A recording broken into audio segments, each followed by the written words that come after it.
Hello everyone.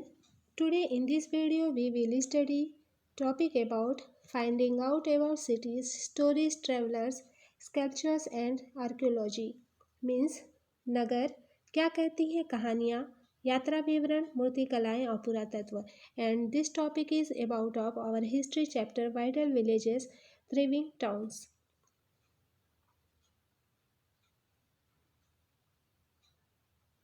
So let's start this video. You may have heard of the जातक्स. आपने जातकों के बारे में सुना होगा. These were stories that were probably composed by ordinary people and then written down and preserved by Buddhist monks. जातक वे कहानियाँ हैं जो आम लोगों के में प्रचलित थीं और बौद्ध भिक्षुओं ने इसका संकलन किया.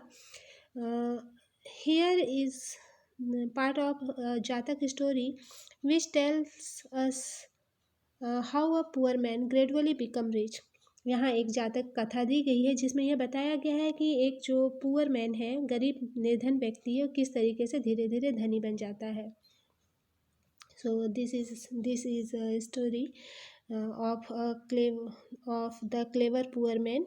यह जो स्टोरी है ये एक गरीब चालाक आदमी का है. निर्धन की चतुराई कैसी थी.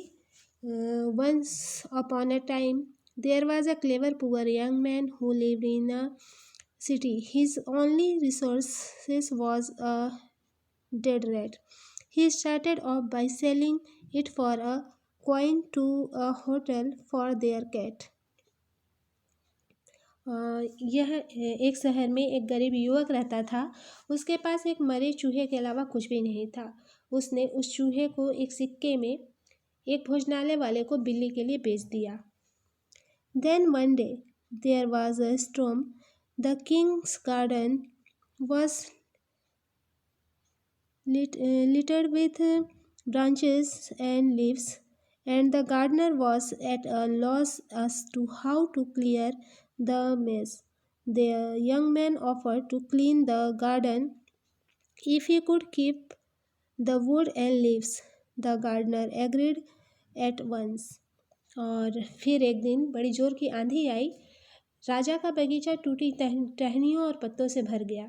उनका माली इसे साफ करने की बात से परेशान हो उठा. तो वह जो युवक था उसने माली से कहा कि अगर लकड़ियाँ और पत्ते उसे मिल जाएं तो वह बगीचे की सफाई कर सकता है.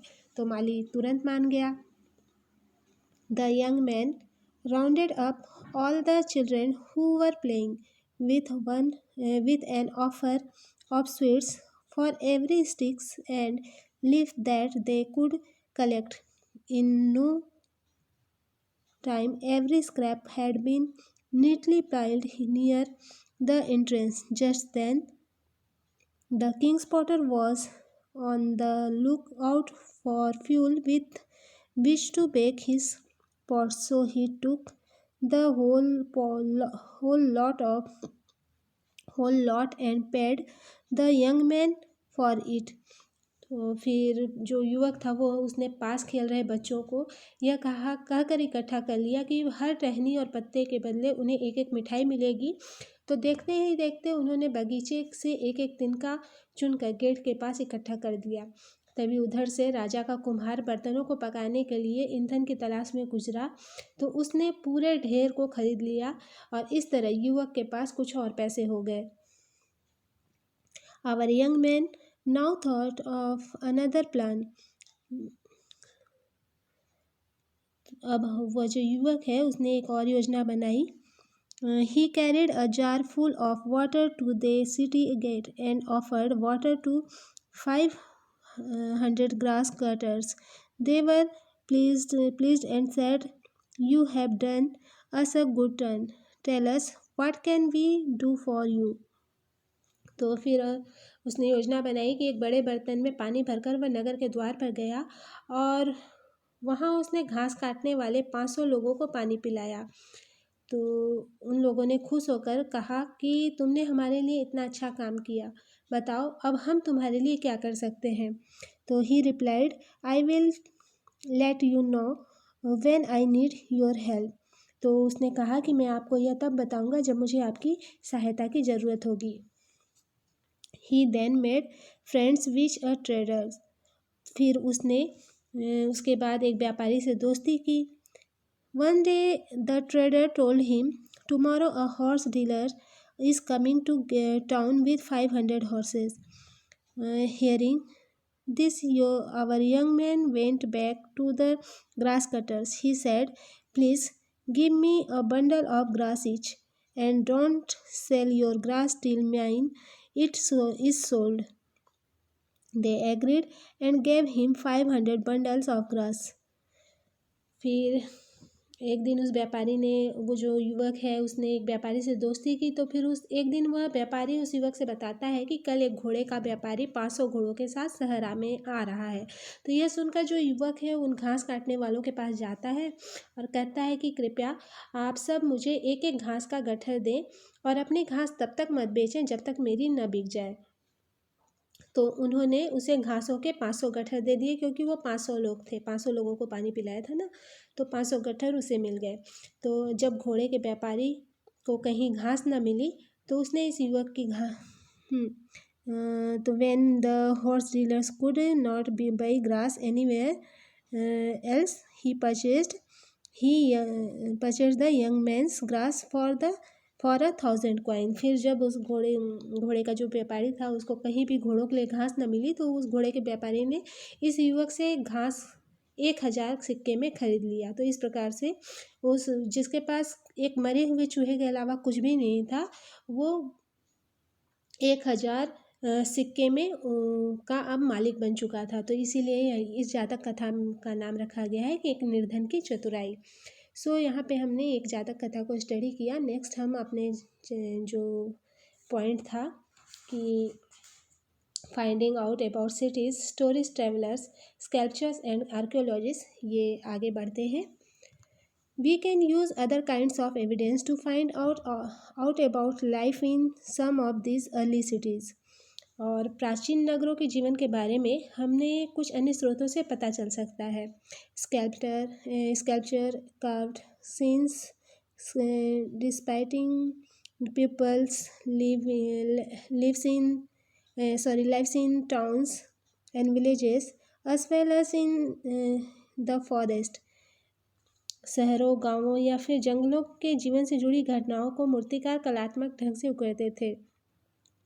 Many of these sculptures were used to decorate railing pillars and gateways of buildings that were visited by people.